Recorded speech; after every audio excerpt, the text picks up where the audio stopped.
I mean, clearly you need a number of preconditions for it to work. That is, you need, if you want to have a single monetary policy for very diverse regions, such as the Eurozone, you need elements of flexibility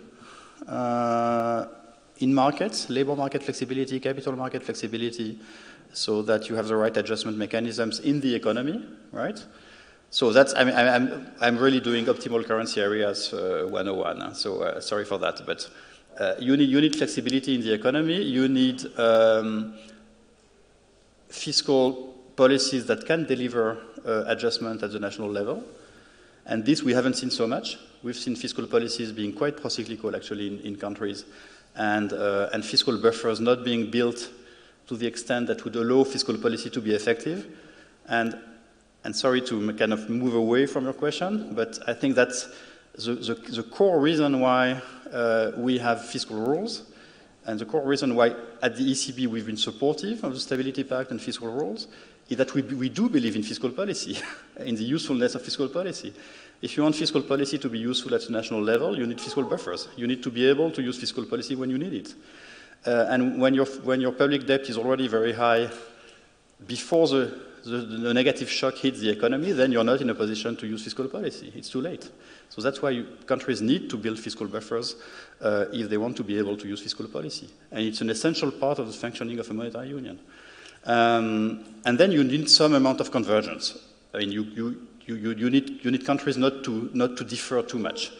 And that's why, for instance, we've been supportive of this new discussion that member states are having in Brussels on having a fiscal capacity for the Eurozone, which would be focused on competitiveness and convergence, because we need more convergence, and if there is some European money to be put on projects that can foster convergence across Eurozone members, that's something that will benefit monetary policy as well.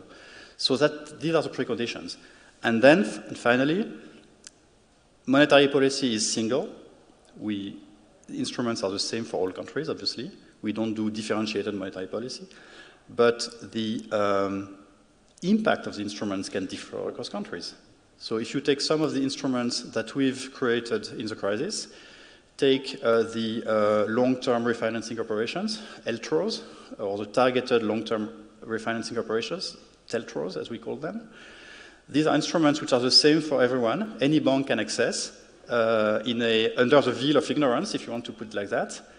But ex-post, of course, access is different across countries. So these are instruments which are equal and accessible everywhere, but which have been accessed in different ways in different countries, and depending on the needs of different economies. And that's something that we've learned in the crisis, that some instruments of monetary policy can be single ex ante, but have different impacts ex post, and that has been very useful.